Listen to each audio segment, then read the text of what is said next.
बदल गई बीजेपी। रक्षा मंत्री राजनाथ सिंह के बयान ने राजनीतिक गलियारों में एक नई चर्चा छेड़ दी है। चर्चा हो रही है कि क्या कांग्रेस को लेकर बीजेपी की नीति नरम पड़ गई है। देश के पहले प्रधानमंत्री जवाहरलाल नेहरू की खुलकर आलोचना करने वाली बीजेपी क्या अब बदल रही है?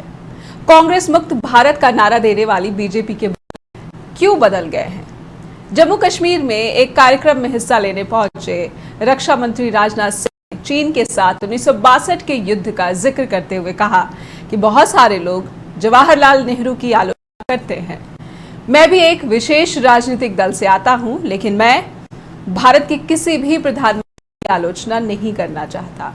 मैं किसी भी प्रधानमंत्री की नीयत पर सवाल या निशान नहीं लगाना चाहता।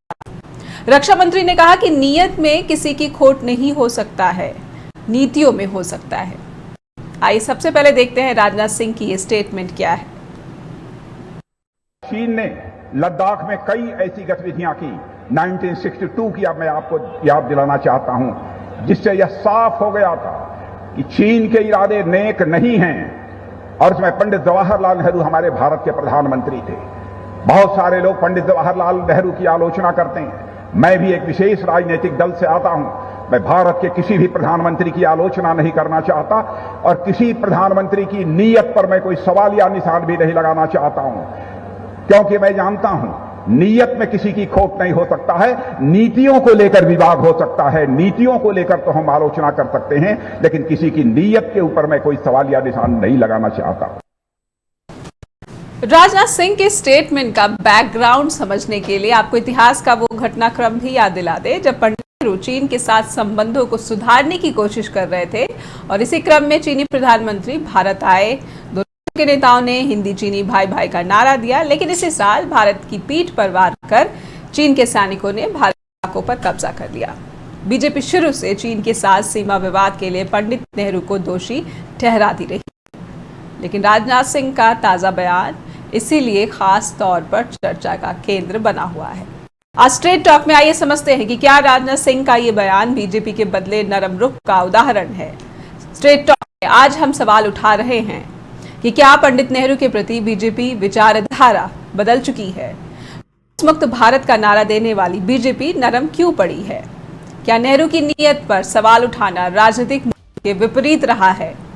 चीन नीति में नेहरू चूके तो मोदी की नीति अचूक किस तरह? इन तमाम सवालों का हम जवाब तलाशने की कोशिश करेंगे। हमारे साथ दो मेहमान जुड़े हुए हैं और कांग्रेस से हैं वेद प्रकाश विद्रोही और साथ ही साथ है राजनीतिक मामलों के विशेषज्ञ प्रोफेसर गुरमीत सिंह। दोनों मेहमानों का मैं बहुत बहुत स्वागत करती हूं और चर्चा आप दोनों के साथ बढ़ाने से पहले मैं अपने स्ट्रेट टॉक के दर्शकों से भी अनुरोध करती हूं कि आप भी हमारी स्ट्रेट टॉक का हिस्सा बनिए। पंडित के प्रति बीजेपी की विचारधारा में क्या वाकई में परिवर्तन आ गया है? आप किस तरह से देख रहे हैं राजनाथ सिंह के इस ताजा बयान को? हमें अपनी राय जरूर बताइए या आपका कोई सवाल है उसे हमारे सामने रखिए। नंबर आपके टीवी स्क्रीन पर फ्लैश किए हैं। हमारे साथ दो मेहमान जुड़े हुए हैं, उनका तारुफ मैं पहले ही करवा चुकी हूँ। तो प्रोफेसर विद्रोही हमारे साथ हैं, कांग्रेस के नेता हैं। विद्रोही जी, सबसे पहले तो बहुत समय के बाद से बातचीत यहाँ पर कर रही हूँ मैं स्ट्रेट टॉक के जरिए, और राजनाथ सिंह के बोल बदले हैं, बीजेपी के बोल बदले, कुछ समझ नहीं आ रहा है किसके बोल बदल गए हैं। नमस्कार नेहा जी, और गुरमीत जी को भी मेरा नमस्कार और आपके सभी दर्शकों को नमस्कार जी। राजनाथ जी के बोल बदले हैं, वो भाजपा की आंतरिक राजनीति को बताते हैं और सच्चाई को बताते हैं जी। पंडित जवाहरलाल नेहरू से लेकर डॉक्टर मनमोहन सिंह देश में 12 प्रधानमंत्री हुए, जिनमें 6 प्रधानमंत्री कांग्रेस के रहे, 6 प्रधानमंत्री विपक्ष के रहे। पर कभी भी किसी प्रधानमंत्री ने दूसरे प्रधानमंत्री के ऊपर नीयत पर सवाल नहीं उठाया। वैचारिक मतभेद थे, नीतिगत मतभेद थे, मामलों में तो व्यक्तिगत मतभेद भी रहे हैं, पर सभी ने अपने पूर्व प्रधानमंत्रियों का आदर किया है, सम्मान किया है और कभी उनको उनकी नीयत को लेकर कटघरे में नहीं खड़ा किया। और जब देश के 13वें व्यक्ति मोदी जी 2014 में प्रधानमंत्री बने हैं, उनकी सारी राजनीति नेहरू जी, इंदिरा जी और राजीव जी को प्रधानमंत्री के रूप में, कटघरे के रूप में खड़ी करने वाली रही है। वो हर समस्या के लिए नेहरू जी को जिम्मेदार मानते हैं।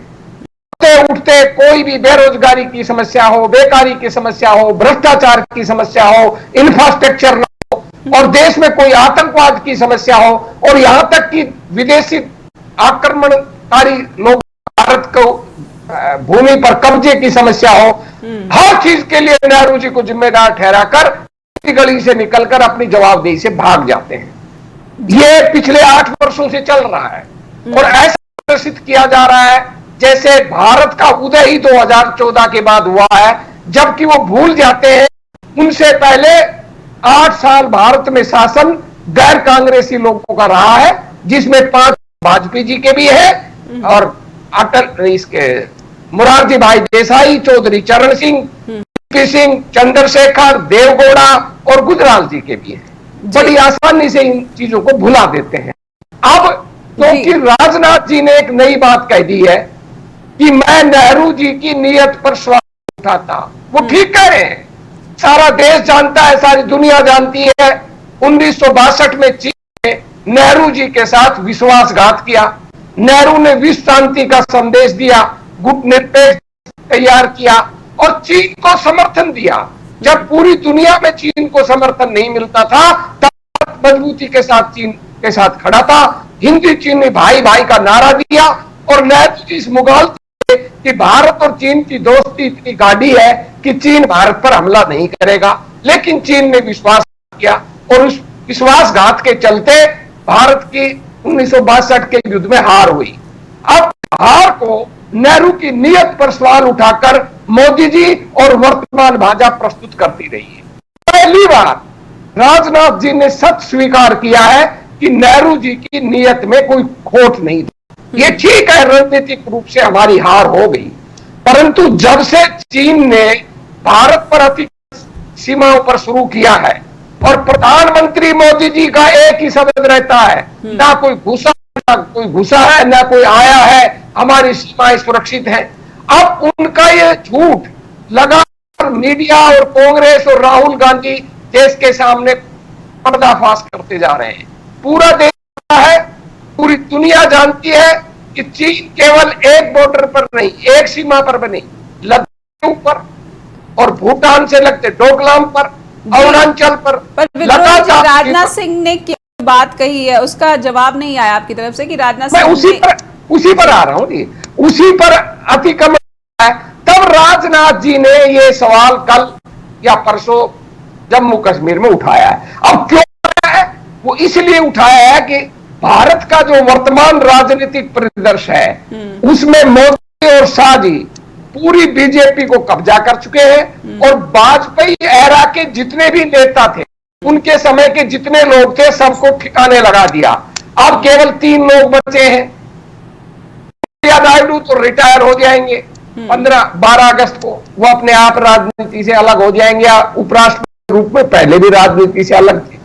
राजनाथ जी रक्षा मंत्री है और गडकरी जी सड़क परिवहन मंत्री है। ये 2 वाजपेयी एरा के बड़े नेता भाजपा में बचे हैं, वरना इस समय जो भाजपा का मंत्रिमंडल है वो मोदी शाह का मंत्रिमंडल है और वो मोदी शाह की बात में हम मिलाने वाला मंत्रिमंडल है। राजनाथ जी को पता है आप भविष्य में तुम्हारा कोई बहुत बड़ा स्टेक नहीं है इस सरकार में, तो उन्होंने सत्य कहकर अपनी छवि बनाने का एक प्रयास किया है और वाजपेयी के साथ जुड़ने का प्रयास किया है। जी हमारे साथ प्रोफेसर गुरमीत सिंह भी हैं, उनको राजनीति की बारीक समझ है, उनसे भी समझने की कोशिश करते हैं। प्रोफेसर गुरमीत, राजनाथ सिंह का ये स्टेटमेंट ऐसा लग रहा है कि बीजेपी का जो टॉप कैबिनेट मिनिस्टर्स की रैंक में वो आते हैं और उनकी तरफ से पहली बार ऐसा है शायद कि जब ये बयान आया है कि नेहरू की नीयत पर शक करना, देश के किसी भी प्रधानमंत्री की नीयत पर शक करना सही नहीं है। देखिए, पहली बात तो ये है कि अगर हम इससे ये निष्कर्ष निकालना चाह रहे हैं कि भारतीय जनता पार्टी की जो राजनीति की शैली है या जैसे आपने कहा भारतीय जनता पार्टी की जो बोली है वो बदल रही है, तो शायद वो जल्दबाजी होगी। और आपने कल द्रौपदी मुर्मू जी का भाषण सुना हो जब वो राष्ट्रपति बनी थी, जी। तो भी नेहरू जी का नाम लिया था अन्य लोगों के साथ। ऐसा नहीं कि नेहरू जी का नाम नहीं लिया गया। दूसरी बात, एक होता है रैलियों में बोलना, एक होता है पार्लियामेंट में बोलना, या कहीं उसी दृष्टि से अगर आप देखें तो इसमें नहीं कि भारतीय जनता पार्टी जब से सरकार में आई है तो उसने एक नैरेटिव सेट करने की कोशिश की है जिसमें कुछ नायकों को उभारने की कोशिश की गई है। इसका एक बहुत बड़ा उदाहरण है, आप जानते हैं, बहुत बड़ा स्टैचू सरदार पटेल का जी। लेकिन मैं आपको याद दिला दूं कि लोकसभा के अंदर जो आज के मंत्री हैं वो स्वयं ये बात कह चुके हैं कि सभी प्रधानमंत्रियों ने अपने अपने दृष्टि से योगदान दिया। तो ऐसा नहीं है कि जहां तक ये जब आप किसी सदन में जब कोई चीज बोलते हैं, और ये बात सही भी है कि प्रधानमंत्री ने अपनी दृष्टि से योगदान दिया। दूसरी बात, राजनाथ सिंह जी ने भी जो कहा है बात, इसमें भी कोई दो राय नहीं। जो जी कह रहे थे कि राजनाथ सिंह और नितिन गडकरी, हालांकि जहां तक मुझे याद है नितिन गडकरी वाजपेयी जी की कैबिनेट में तो नहीं थे, लेकिन no doubt Nitin Gadkari Bharatiya Janata party के अध्यक्ष रह चुके हैं और राज्य के अध्यक्ष रह चुके हैं, और जो तीसरा नाम उन्होंने लिया वेंकैया नायडू का, ये लोग भी अध्यक्ष, ये भी अध्यक्ष रह चुके हैं। तो ये बड़े नाम हैं जिनमें खासतौर पे गडकरी जी और राजनाथ सिंह, आप हमेशा देखते हैं कि उनको हर जगह प्रथम रखा जाता है, नॉमिनेशन हो राष्ट्रपति का या कोई रैली हो या मीटिंग हो। लेकिन इसमें कोई दो राय नहीं, जो उन्होंने कहा कि सर्वशक्तिमान इस समय भारतीय जनता पार्टी में जो निर्णय करने वाले लोग हैं उनमें ये बात सभी जानते हैं कि शाह जी और प्रधानमंत्री खुद माने जाते हैं। और यहाँ तक कि आपको मालूम होगा जब नई नई कैबिनेट बनी थी पहली बार, तो इवन की निजी सचिव की नियुक्ति को लेकर भी राजनाथ सिंह जी के साथ ये आया था कि उनको अनुमति मिल रही है, इस तरीके की चीजें आई थी। तो एक भारतीय जनता पार्टी की जो कार्यशैली है वो चीजें छुपी हुई नहीं है। लेकिन मैं साथ के साथ ये भी कहना चाहूंगा कि राजनाथ सिंह जी ने जो बयान दिया तो बहुत ज्यादा चंबा इसलिए नहीं होता क्योंकि देखिए उन्होंने साथ में नियत के साथ नीति की बात भी जोड़ दी है। तो उन्होंने कहीं ना कहीं एक होता है हर राजनेता का, कुछ राजनेता जो है वो बहुत ज्यादा, उनकी जो शैली है वो बहुत ही ज्यादा एग्रेसिव होती है। कुछ राजनेता है वो संयत या शिष्ट भाषा का प्रयोग करके अपना एक ढंग होता है बात रखने का। राजनाथ सिंह उन नेताओं में जिन्होंने कभी भी, अगर आप भी देखेंगे तो उन्होंने, उनका भारतीय जनता पार्टी के अध्यक्ष रह चुके हैं, उत्तर प्रदेश के मुख्यमंत्री रह चुके हैं। तो एक समय तो इवन ये तक बात चलती थी, और ये अंदरूनी राजनीति में ये सारी चीजें होती हैं। जब 2014 में मुझे याद है जब पहली बार मोदी जी बने थे तो ये भी बात बहुत चली थी उस समय, क्योंकि वाजपेयी जी तो परिदृश्य से लगभग बाहर हो, तो उस समय ये बात बहुत चली थी कि, और क्योंकि राजनाथ सिंह अध्यक्ष थे, कि अगर पूरी मेजोरिटी नहीं मिली तो शायद राजनाथ सिंह कंसेंसस कैंडिडेट हो सकते हैं अगर समर्थन लेना पड़ा ज्यादा लोगों से। अब वो स्थिति रही नहीं, वो बदल गई स्थितियां, 2019 में और ज्यादा बहुमत से वो आ गए। तो आज की तारीख में कोई चुनौती नहीं लगता कि अगर हम ये सोचे कि राजनाथ सिंह कोई अपने लिए कोई चुनौती देने की कोशिश कर रहे होंगे, वो मुझे लगता है कांग्रेस का इच्छा जरूर हो सकती है, लेकिन शायद अभी जिस तरह उनका नियंत्रण बहुत अधिक है, और आप देखते हैं हर रोज इस तरह के उदाहरण देखने को मिलते हैं। राजनाथ सिंह ने भी, ऐसा नहीं है कि एक कहने की शैली होती है जिसे हम कहते हैं ना लेफ्ट हैंडेड कॉम्प्लीमेंट, आपने सुना एक शब्द होता है। एक साथ उन्होंने साथ में नियत वाली बात भी कही है, दूसरा उन्होंने केवल नेहरू जी की नहीं कही, उन्होंने ये भी कहा मैं किसी भी प्रधानमंत्री की नियत पे शक नहीं करता। तो ये दो चीजें भी हमें ध्यान रखनी चाहिए इस बयान के साथ। एक तो उन्होंने अकेले जी की कोई बहुत प्रशंसा की है, ऐसा नहीं किया। उन्होंने कहा कि किसी भी प्रधानमंत्री की, जो व्यक्ति इस पद पे होता है वो अपनी करने की कोशिश करता है, लेकिन उसकी नियत पे सवाल हो सकता है। ये मैं मानता हूँ जी। एक ब्रेक यहाँ पर ले रही हूँ मैं, लेकिन आपने जो कहा उस पर मेरे भी कुछ जो शंकाएं हैं, और उस शंकाओं को मैं जब लौटूंगी ब्रेक के बाद तब समझने की कोशिश करूंगी। एक छोटा सा ब्रेक लेते हैं स्ट्रेट टॉक में। दर्शकों से फिर से अनुरोध करते हैं कि आप चर्चा में शामिल होइए। नंबर आपके टीवी स्क्रीन पर फ्लैश हो रहे हैं और हमें कॉल करने से मत संकोच कीजिए। ब्रेक लेते हैं, वापस। ब्रेक के बाद फिर से स्वागत है आपका। स्ट्रेट टॉक देख रहे हैं आप। हमारे साथ दो मेहमान जुड़े हुए हैं, कांग्रेस से वेद प्रकाश विद्रोही और राजनीतिक मामलों के जानकार professor Gurmeet Singh. Professor Gurmeet Singh break पर जाने से पहले बता रहे थे कि कुछ ज़्यादा रीड करने की या ज़्यादा कांग्रेस को खुश होने की ज़रूरत नहीं है, राजनाथ सिंह ने जो कहा है, क्योंकि राजनाथ सिंह ने साथ ही साथ जो नीति है उसके बारे में भी बोला है, तो उनको काफ़ी बैलेंस वे में राजनाथ सिंह का स्टेटमेंट देख रहे हैं। विद्रोही जी, आप कह रहे हैं कि तनाव बढ़ रहा है पार्टी के भीतर या फिर केंद्र के भीतर, ये भी वजह हो सकती है कि आपने नितिन गडकरी का भी नाम लिया, लेकिन प्रोफेसर गुरमीत कुछ और कह रहे हैं। नेहा जी, प्रोफेसर गुरमीत सिंह जी ने मेरी बात ध्यान से नहीं सुनी। प्रोफेसर साहब अच्छे राजनीतिक विश्लेषक हैं, इतिहास के और राजनीति के जानकार भी बहुत अच्छे हैं जी। मैंने दो शब्द प्रयोग किए थे कि राजनाथ सिंह जी ने नेहरू जी की नीयत पर सवाल न उठाकर अपने आप को वाजपेयी एरा से जोड़ने का प्रयास किया है, क्योंकि राजनाथ जी को पता है उनके पास राजनीति में आप पाने को कुछ और नहीं है। मैंने टकराट की बात नहीं की, साथ में मैंने ये भी कहा था आज के वर्तमान परिदृश्य में भाजपा पर अमित शाह और मोदी जी का पूर्ण कब्जा हो चुका है, ये शब्द भी मैंने प्रयोग किए थे। इसलिए कोई टकराट की बात तो मैं कह ही नहीं रहा।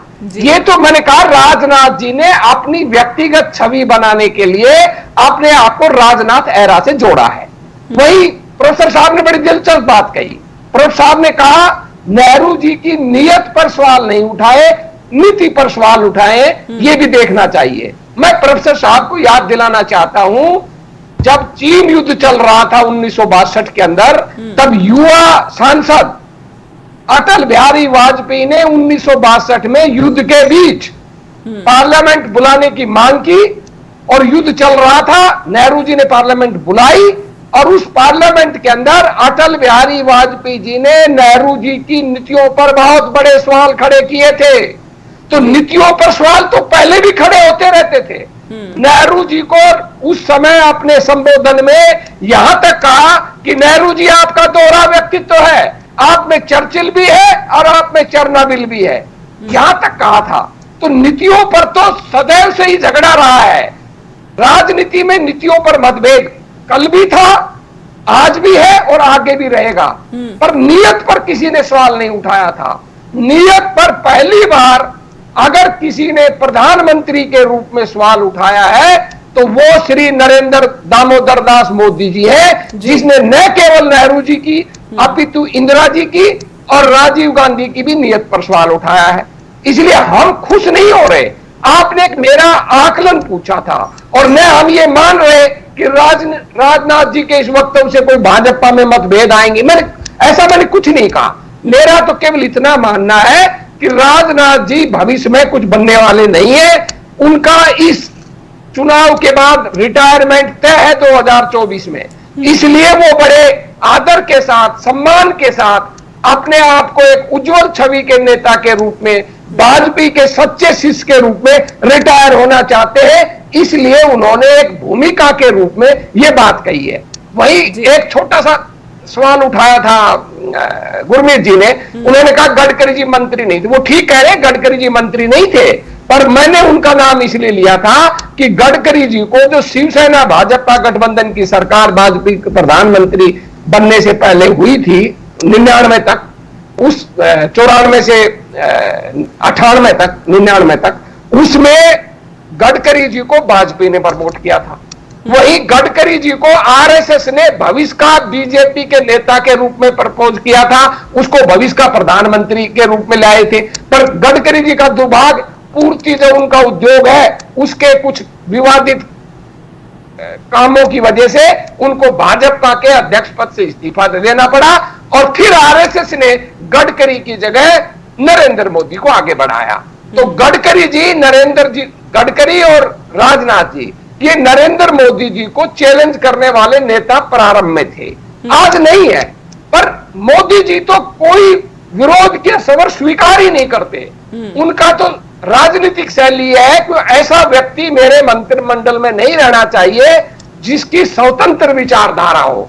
वो जानते हैं, इसलिए वो धीरे धीरे धीरे धीरे जो स्वतंत्र विचारधारा या सच बोलने वाले नेता हैं भाजपा के अंदर, उनको ठिकाने लगा चुके हैं। अब दो बचे हैं, राजनाथ जी 2024 के बाद ठिकाने लग जाएंगे, और गडकरी जी तो खुद बार बार कहते हैं कि राजनीति बहुत गंदी है, राजनीति में पैसों का लेन देन हो गया, ये राजनीति आज की जनहित की न होकर निजी हित की हो गई है, मैं सोचता हूं राजनीति से रिटायर कर दूं।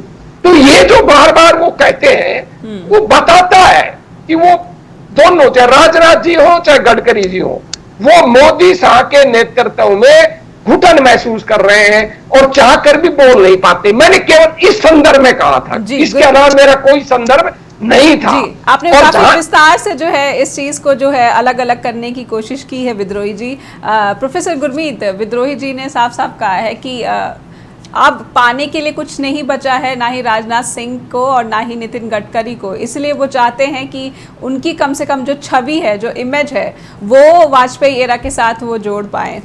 लेकिन मेरी शंकाएं ये थी कि जैसा विद्रोही जी ने कहा कि विद्रोह के जो स्वर हैं अब तक खुलकर सामने नहीं आए थे, और अब जब ये बातें हो रही हैं तो ये एक बार फिर से दर्शाता है कि बीजेपी में जो है वो कितना कंट्रोल है अमित शाह और मोदी की जोड़ी का। नहीं, देखिए, पहली बात तो मैं स्पष्ट करूं कि जो उन्होंने कहा और मैंने कहा उसमें कोई बहुत अंतर नहीं था। उन्होंने स्वयं ये कहा कि वाजपेयी जी के समय से, यानी 62 के समय से, जो उन्होंने उदाहरण दिया इतिहास से, नेहरू जी की नीतियों को लेकर सवाल भारतीय जनता पार्टी खड़े करती रही। तो मैंने सिर्फ ये कहा कि जो वो सवाल है वो आज भी राजनाथ सिंह जब बोल रहे थे तो उन्होंने नीतियों का एक पोलाइट वे में वो जिक्र कर दिया था, सिर्फ ये। दूसरी बात, जहां तक देखिए सुषमा स्वराज जी, आप जानते हैं 2019, कोई बातें किसी से छुपी हुई नहीं है। 2019 में जब कैबिनेट बनी थी तो उस समय सुषमा स्वराज को भी ड्रॉप कर दिया था। हालांकि बाद में हेल्थ रीजन बताया गया, ये किया गया, लेकिन हम लोग सब लोग जानते हैं कि अगर आप नरसिम्हा राव का उदाहरण लेना चाहें तो नेता तो ऐसी प्रजाति है जो उनकी सेहत तो ठीक हो जाती है अगर उन्हें राजनीति में या सत्ता में रहे तो, क्योंकि नरसिम्हा राव तो रिटायर हो रहे थे और उसके बाद आप देखिए वो कांग्रेस के ही प्रधानमंत्री थे। विद्रोही जी कुछ भी हो रहे हैं अब तो, कम से कम तो वो एकदम ठीक हो गए थे। तो जब, अगर आपको याद हो, और जब फिर राजनीति से अलग हुए तो फिर स्थिति कैसी हो गई। तो ये कोई अपनी मर्जी से तो रिटायर मैं नहीं मानता कि राजनीति में होता है। ये बात हो सकती है कि 2024 का चुनाव है और पिछली बार भी जैसे और उससे पहले भी कुछ लोग रिटायर किए गए, तो आगे जो विद्रोही जी संभावना व्यक्त कर रहे हैं, हो सकता है, मैं उस पर विवाद नहीं कर रहा कि हो सकता है। राजनाथ सिंह जी को देखिए एक झटका तो पिछली बार भी लगा था, जब 2019 में सरकार बनी तो उन्हें गृह मंत्रालय से हटा के रक्षा मंत्रालय में डाला गया। अब हम सब लोग जानते हैं कि जो लोग रक्षा मंत्रालय बहुत महत्वपूर्ण मंत्रालय है, बड़ा मंत्रालय है, सब कुछ है, लेकिन जो राजनीति का चस्का होता है ना नेताओं को, वो इस बात को समझते हैं कि गृह मंत्रालय जो है वो ज्यादा एक ऐसा मंत्रालय है जो जहां पर वो चस्का ज्यादा पूरा होता है। रक्षा मंत्रालय में एक सीमाएं हैं, एक आप दायरे में रहते हैं।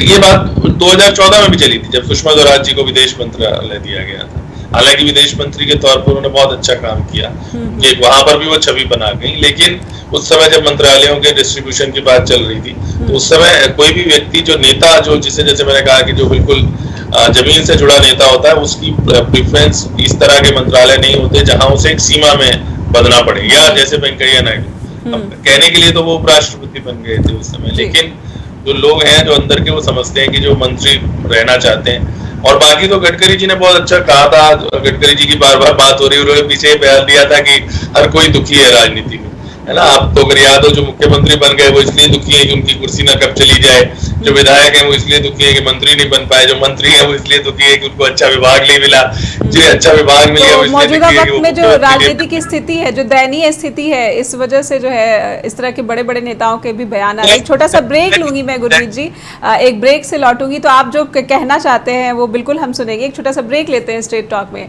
और फौरन हाजिर होते हैं।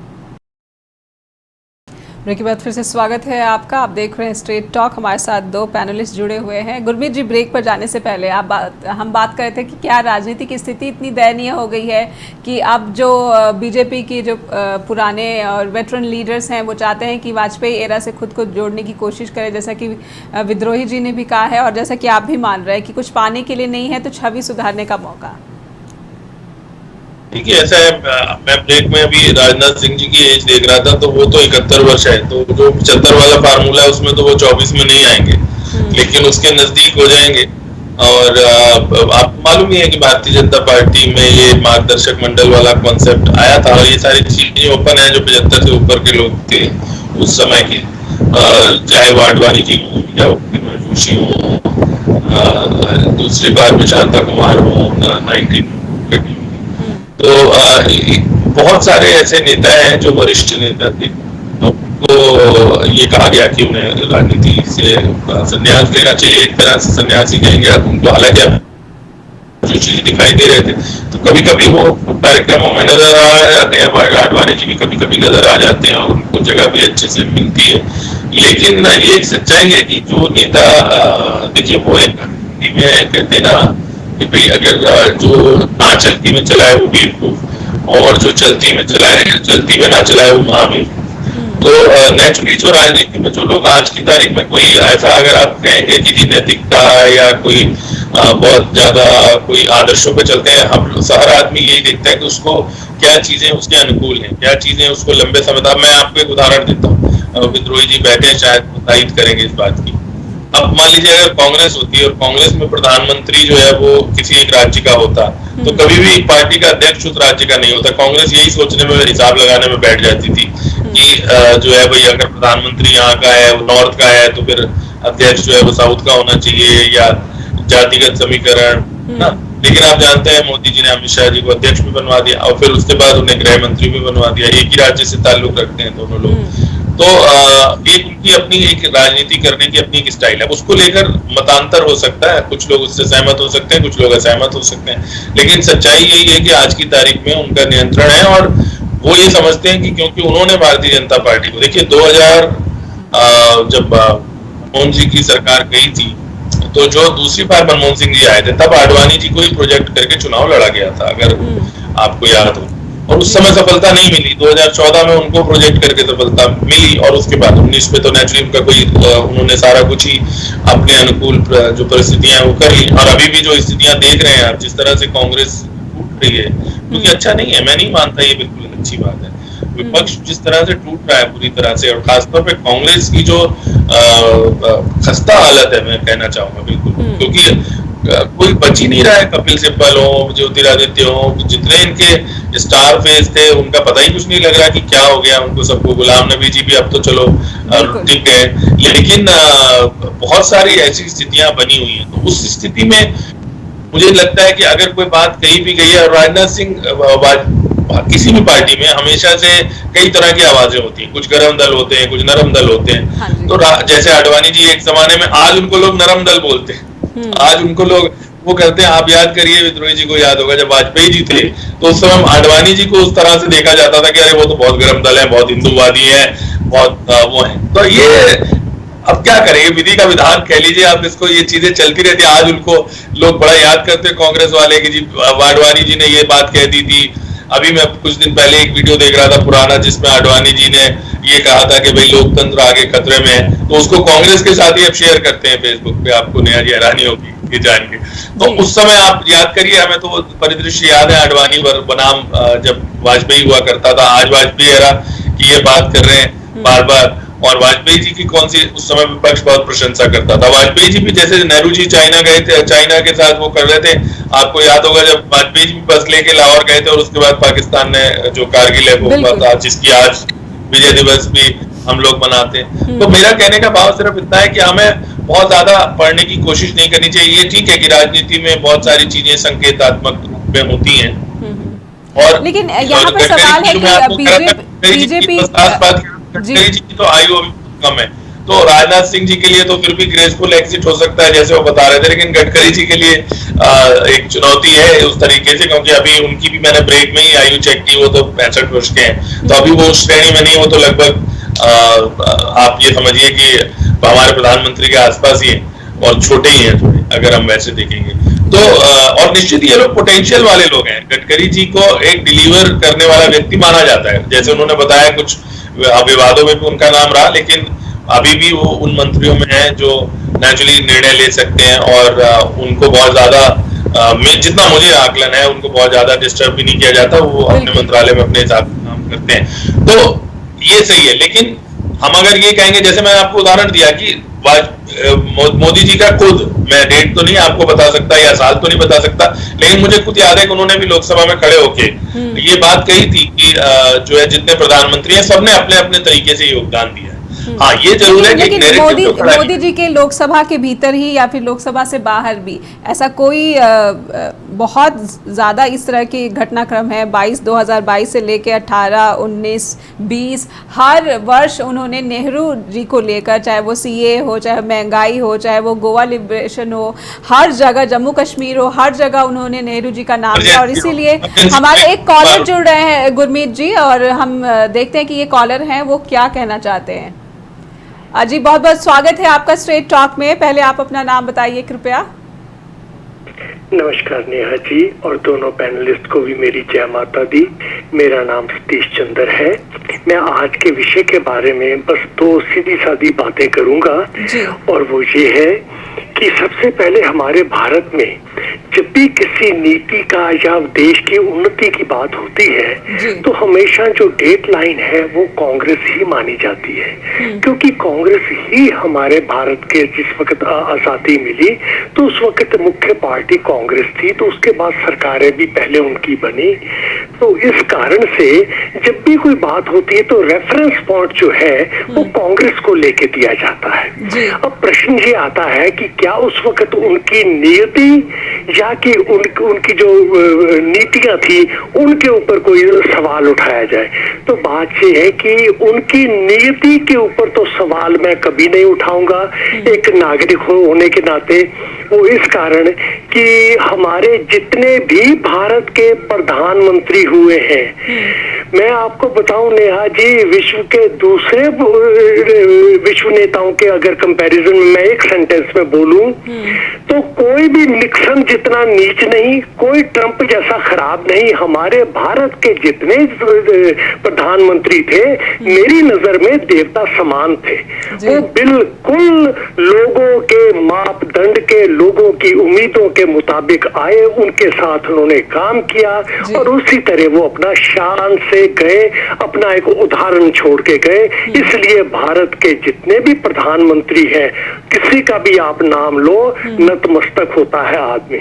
मैं आपको अपना पड़ोसी देश बता देता हूँ, उसके अयूब खां, यहिया खां, इस तरह के उनके जो है वो कातिल और वो जो है इस तरह के उनके वो प्रधानमंत्री रहे हैं। तो उनके मुकाबले में हमारे भारत के जितने भी नेता रहे हैं सारे के सारे सर्वमान्य थे और सारे पूजनीय हैं। तो इसलिए नियत के बारे में आज इन्होंने राजनाथ सिंह जी ने ऐसी जो बात कह दी, वो मेरे को प्रश्न भी उनका थोड़ा सा बेतुका और अनटाइमली लगा कि इसकी जरूरत थी क्या, इसकी जरूरत आज थी क्या, जबकि भारत इस वक्त हमारे जो है वो 75वें गौरव वर्ष की तरफ बढ़ रहा है और हम ये सोच रहे हैं कि अब 2022 से लेके 2023 तक तो हम इतने समागम करेंगे कि उसके बाद अगले 25 साल तक, यानी कि जब भारत की हम शताब्दी मनाएंगे तब तक हम इतना कुछ भारत में कर लेंगे कि दुनिया देखेगी। दुनिया तो चलो देखे ना देखे, हमें अपने देश पे गर्व है, हमें अपनी धरती पे गर्व है। तो मेरा ये कहने का मतलब था कि आज जो समय था वो जनता को एक आगे बढ़ाने का, एक मार्गदर्शन देने का था, इस तरह की कंट्रोवर्शियल स्टेटमेंट देने का नहीं था। और दूसरी तरफ कांग्रेस की डिफेंस में या क्रिटिक में मैं इतना ही कहूंगा, सन 52 में पंडित नेहरू अमृतसर आए, उस जमाने में चाचा नेहरू नाम का सबसे प्यारा श्लोक जो है, सबसे प्यारा नारा दिया जाता था। पर नेहा जी जिस वक्त सन 62 आया, लड़ाई हुई, सबकी जबानें बंद हो गई। फिर उसके बाद किसी ने चाचा नेहरू मेरे प्यारे नेता ये कहना बंद कर दिया। क्यों? कि हार की चोट बच्चे को भी लगी और जवान को भी लगी। और मैं आपको बताऊं, अमृतसर का निवासी होने के नाते अभी 62 के तो हमारे जख्म भी नहीं भरे थे जिस वक्त खेमकरण का हमला हो गया था हमारे ऊपर, ये सन 65 में। सन 65 की जो ये लड़ाई है लोग कैसे ले लें, लेकिन जो सेना के जवान है वो आज भी जानते हैं कि सन 65 की लड़ाई असल में सन 62 की ही कंटिन्यूएशन थी। तो अगर सन 62 की लड़ाई कांग्रेस की नीतियों की कमी की वजह से हुई है तो 65 की लड़ाई भी उन्हीं की नीतियों की कमी से हुई थी। तो इसके बारे में कांग्रेस को भी सोचना चाहिए। हर बात का क्रेडिट क्रेडिट लेना कि आजादी हमने दिलवाई, गलत बात है। उस वक्त शब्द जो था कांग्रेस, उस वक्त कांग्रेस का मतलब था committee. That was a committee of citizens fighting for the freedom of India. वो एक कमेटी थी, लेकिन उसका पॉलिटिकल नाम दिया गया था कांग्रेस। उस कांग्रेस वर्ड का जो है बेनिफिट लेते हुए आज की कांग्रेस कहती है कि हम कंटिन्यूटी में वही कांग्रेस है। No, you are not that Congress. उसके बाद कांग्रेस आई बनी, कांग्रेस ओ बनी, पुरानी नई कांग्रेस से बनती गई। बस एक शॉर्ट ये कहूंगा जी कि कांग्रेस को भी बिल्कुल एक दफा में ध्यान मग्न होकर सोचना पड़ेगा कि जिन चीजों का क्रेडिट वो लेते हैं वो सारी जनता की मेहनत थी।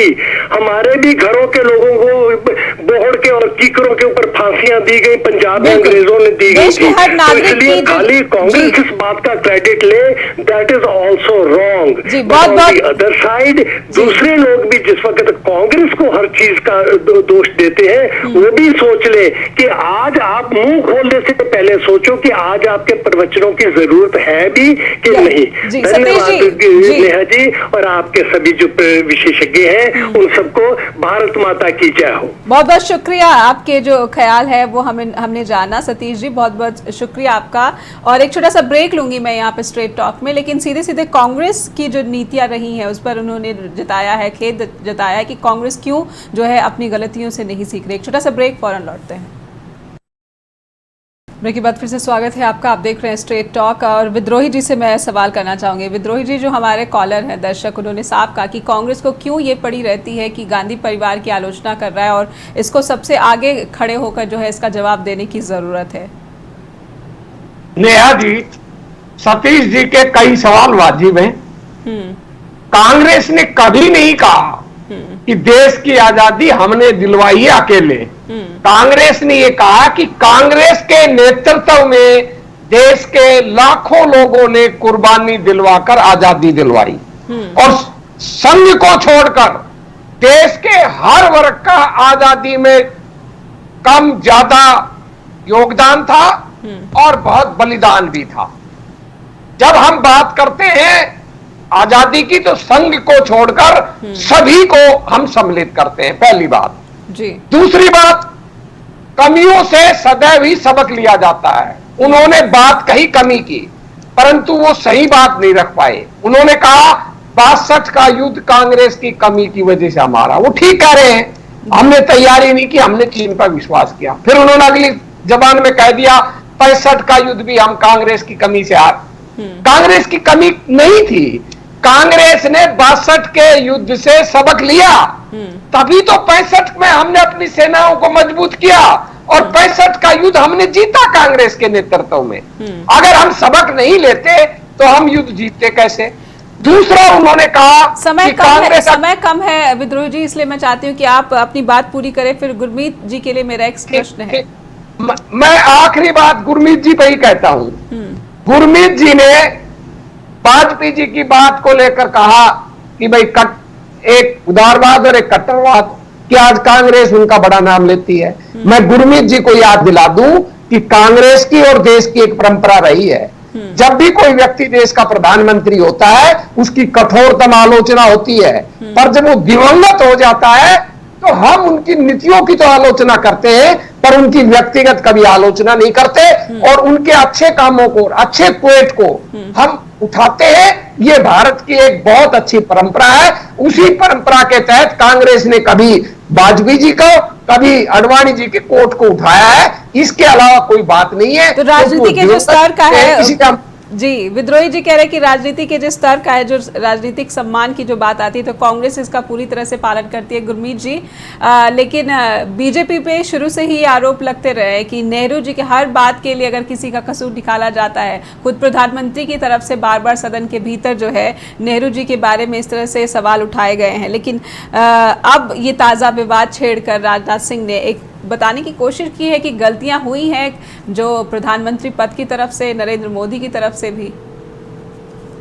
देखिए, मैं आपको यही बार बार बता रहा हूँ कि एक चीज होती है नैरेटिव बनाना, एक स्टोरी क्रिएट करना। भारतीय जनता पार्टी ने ये कोशिश की है कि सरदार पटेल का जो, हालांकि उसको लेकर अब देखिए इतिहास, मैं चाहती हूँ आप बात अपनी जल्दी पूरी कर ले, कॉलर और हमारे साथ जुड़ना चाहते हैं। जी, यही कहना चाह रहा हूँ कि हर पॉलिटिकल पार्टी अपने हिसाब से एक नैरेटिव बनाने की कोशिश करती है। वैसा ही भारतीय जनता पार्टी ने एक नैरेटिव बनाने की कोशिश की, चाहे वो इमरजेंसी को लेकर हो या अन्य बातों को लेकर हो। तो उसमें अब मैंने जैसे बताया कि इसमें तो किंतु परंतु हमेशा चलता रहता है, और मैं आपको बार बार जिस बात का आप नोटिस नहीं ले रही हैं, क्योंकि आप बार बार इस बात को सिद्ध करना चाहते हैं कि मोदी जी जो है वो नेहरू जी की लगातार आलोचना कर रहे हैं। मैं उससे इंकार नहीं कर रहा, लेकिन मैं आपको ये भी तथ्य बता रहा हूँ कि उन्होंने फ्लोर ऑफ द हाउस में ये कहा है कि मैं हर प्रधानमंत्री के योगदान की सराहना करता हूँ, और हर प्रधानमंत्री ने अपने हिसाब से योगदान दिया। नेहा जी, छोटा सा कमेंट, एक बार उन्होंने नेहरू जी की प्रशंसा की है, और वो की है 1920 में, शायद जब ये जम्मू कश्मीर का मामला चल रहा था 370 का, तो नेहरू के मैं आपको रोकना चाहूंगी, देखती हूँ कॉलर क्या कह रहे। विद्रोही जी, बहुत बहुत स्वागत है आपका, और आप कृपया नाम बताइए और बताइए क्या बात आप रखना चाहते हैं। मैं जी भास्कर बोल रहा हूँ, बहुत स्वागत है से। जी जी नेहा जी नमस्कार जी। नमस्कार। थैंक यू जी मेरी कॉल लेने के लिए। मुझे पता है कि अब आपका टाइम थोड़ा कम भी है, और कम शेष रह गया जी। हाँ जी, रैप आप ही करना होगा। नहीं, मुझे थोड़े से जल्दी से मैं टू द पॉइंट ही मैं रखना चाहता हूँ इसमें। एक तो ये है कि जैसे ये राजनाथ सिंह जी ने जैसे बोला है, और ये सब कम शुरू हो गया सब कुछ। देखिए इसमें ये उन्होंने सिर्फ मेरे ख्याल है गुड कर्टसी सेक के लिए बोला। उन्होंने सिर्फ इतना ही बोला कि मेरे लिए सब प्रधानमंत्री एक से मैं सबकी इज्जत करता हूँ, और उनकी किसी की नियत में मैं वो नहीं करता। और नियत उन्होंने सिर्फ इतना ही बोला, नियत का ही बोला। उन्होंने इसका कोई बहुत ऐसा नहीं बोल दिया कि उन्होंने इसको बहुत अप कर दिया हो। जी मुकेश जी, बहुत कम शेष रह गया वक्त, मैं चाहती हूँ कि आप अपनी बात पूरी कीजिए। हाँ जी, अच्छा जी, चलो। हाँ, तो वो उसमें भी वो कोई ऐसा नहीं है, और फिर उसमें कोई डिफरेंस भी आ जाएगा कि उस पार्टी लाइन में भी वो भी मुझे कुछ दिखाई नहीं उसमें नहीं पड़ता। और बाकी एक ये विरोध जी हैं जी, विद्रोही जी, ये कह रहे हैं कि वो, हाँ जी, ये इन्होंने कहा कि वो मोदी जी किसी को, और ये गृह मंत्री जो अमित शाह हैं, उनकी पर्सनालिटी में ऐसे वो किसी को ऊपर नहीं आने दे रहे, वही है। वो किसी को रोक नहीं रहे हैं। अगर कोई सूरज है तो उसको कोई कैसे दबा लेगा, वो आएगा ही आएगा। मुकेश जी, समय समाप्त हो रहा है हमारा, तो बहुत बहुत शुक्रिया करना चाहूंगी मैं। बहुत बहुत धन्यवाद, आपने अपनी बात रखी। तो जी हम दोनों मेहमान जो है प्रोफेसर गुरमीत, लेकिन आप जो बार बार कह रहे हैं, लेकिन मैं फिर भी कह रही हूँ यहाँ पर कि एक बार फिर से जो है प्रधानमंत्री मोदी ने बार बार ही कहा है कि अपनी छवि की नेहरू को चिंता रही है, तो उन्होंने नीयत पर भी जो है साफ साफ सवाल उठाया है। उन्होंने सदन के भीतर ये बात कही थी कि गोवा की आज़ादी को लेकर किस तरह से जो देश के पहले प्रधानमंत्री थे उन्होंने अपनी अंतर्राष्ट्रीय छवि का ध्यान रखा, ना कि है ये देखा कि गोवा जो है 15 साल के बाद तक वो गुलाम बना रहा। बहुत बहुत शुक्रिया करना चाहूँगी मैं अपने दोनों ही मेहमानों का। समय समाप्त हो गया, लेकिन ये एक ऐसा मुद्दा है जिस पर बहुत लंबे समय तक जो है चर्चा हो सकती है और बहस बहुत आगे खिंच सकती है। बहुत बहुत शुक्रिया। स्ट्रेट टॉक पे आज बस इतना ही। एक और बड़े मुद्दे के साथ फिर हाजिर हो गया आपके पास। नमस्कार।